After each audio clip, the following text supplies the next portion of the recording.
It's Bad Site Bingo. You need to leave. Okay. This Butte is a product of the CCH Site Builder. Our dedication to superior client service has brought us to the internet as we endeavor to continue to provide the highest quality professional service and guidance. Okay, who needs a certificate? I mean, what is this? Is this an abacus? Asking for the youngs. That counts for calculator imagery, I think. Okay, financial tools. Come on, lease first buy calculator. Oh, you better believe we got lease versus buy calculators. The old deadline calendar, what a godsend. There are many great sites on the web. Trying to find those great sites can be a frustrating experience. I'll be honest, this site is worse than a lot of things I had on the bingo card. No blog, no copyright date, no pictures even. This looks promising. Yes. Assets, business, taxes. Oh, we got a calculator. Okay, mark that one. Check the copyright date. Oh, 2012, there's your free space. Do we have a lengthy about us? Not too bad. But you better believe we got a pixelated exterior photo.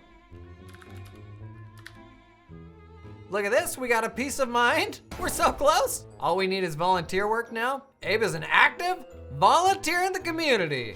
We did it! That's a bingo. There's a lot of bad firm sites out there on the web, and it is very easy to dunk on them.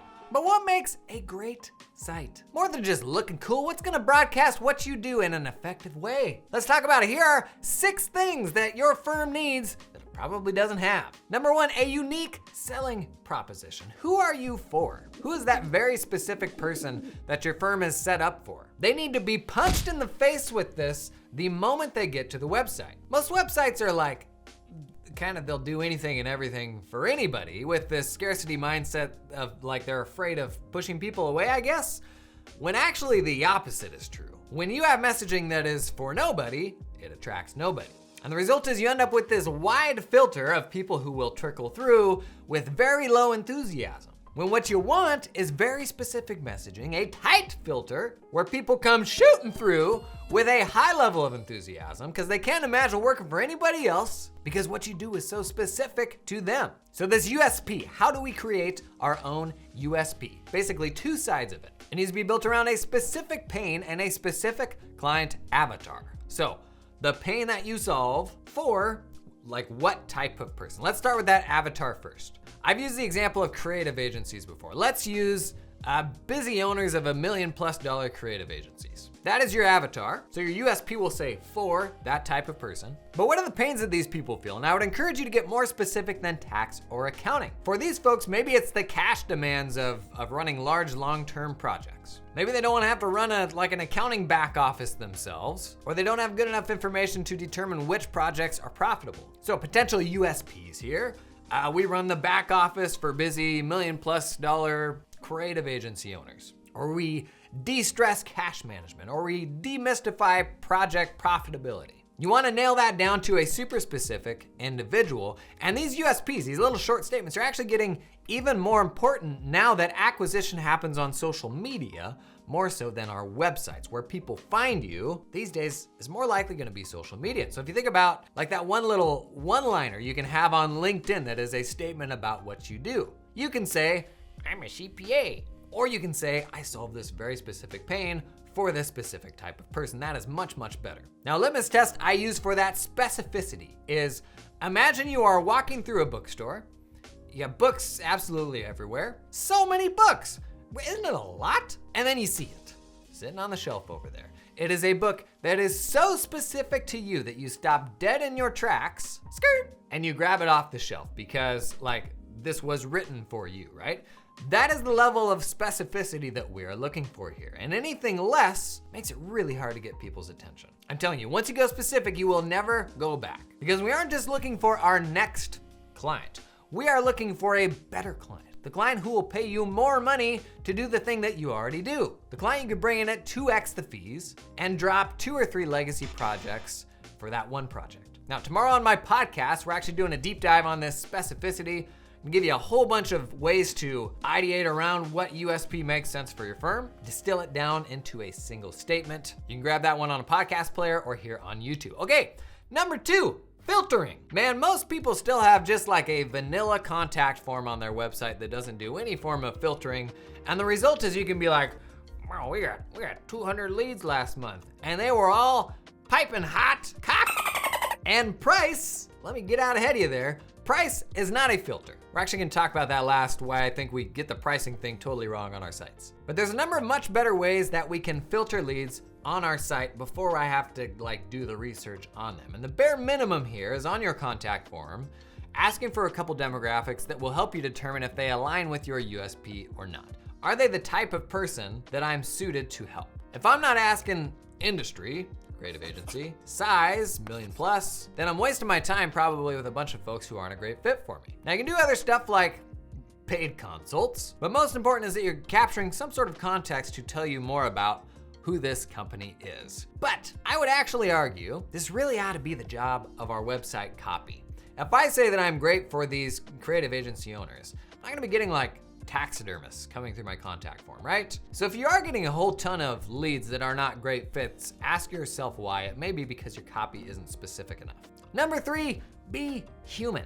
It has never been easier to spin up a snazzy looking website, but most firms still aren't like putting themselves out there with video or like more personal photos. And I'm not talking about like the company directory type thing, like that's just super boring. What I'm talking about is like, if you want somebody to complete this form or say, come talk with us about this consultation, show the person that's gonna do it. Like say, this is Patty, and Patty's done 100 of these in 6 months, which is why it is a great idea for you to take this meeting. Showing them the person they're going to talk to, that's gonna go a long ways to making it all feel more personal when it's like everybody's websites, I don't know, feel like they kind of more or less say the same thing these days. And we try to humanize it by doing like a directory page, but I don't know that that really, I don't know, makes it feel all that human. Number 4, a call to action, specifically an easier call to action.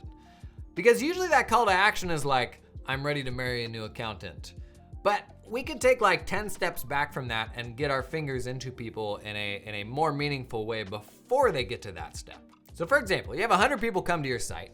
Maybe one of them completes the form because they're ready to like pick up a new accountant. But what if instead of the call to action being, come work with me, it is something like, get this free resource. Get access to this video or checklist or quiz or diagnostic for no cost. If you get, say, 10 people to engage with that, rather than just the one that was going to your contact form before, great job. You got your fingers into 10 people now rather than just the one. So that page has to be really explicit about what you want them to do on that page. And so that is, a different colored button. It is something that really stands out. And ultimately, all those pages ought to be driving you to take a specific action. And while you do ultimately probably want to work with these people on a recurring basis, you don't propose to a person on Bumble, even if that is the ultimate goal, right?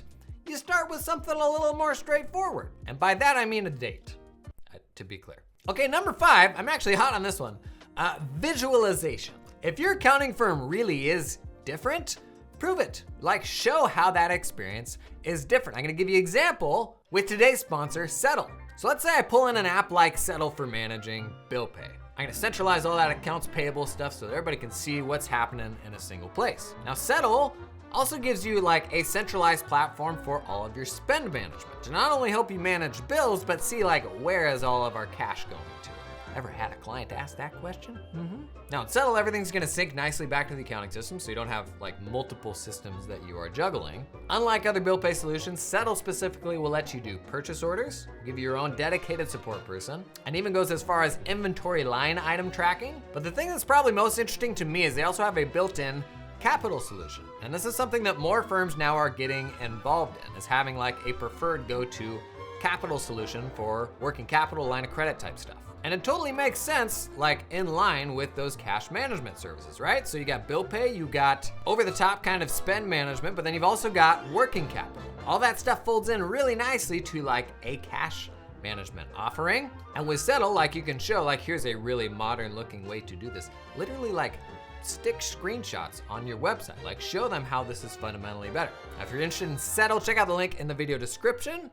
And thanks to them for sponsoring this video. So it's worth keeping in mind, visualizing like what that will actually look like to work with you can really take that barrier down of like, what's it gonna like actually look like to do something new?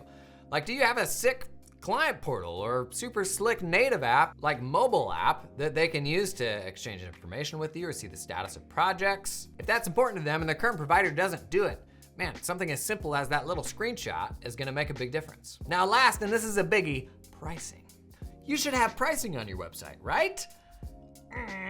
So most advice today says you should put your minimum price on the website to avoid tire kickers. But in my experience, this actually anchors pricing expectations to your minimum, which isn't really what you want. I would argue if that USP is specific enough, if you're targeting the right type of person, you've probably already done some filtering with that copy. I don't know that those cheapskates, like you're getting the same number of those cheapskates. An alternative to consider is what if you had something like your median pricing?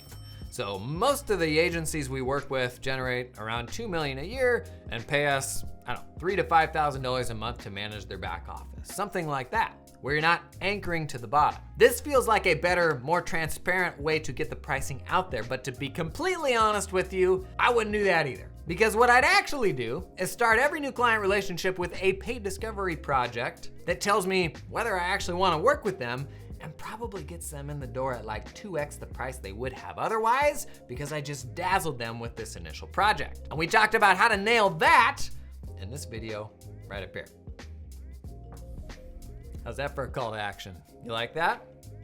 Clicky clicky.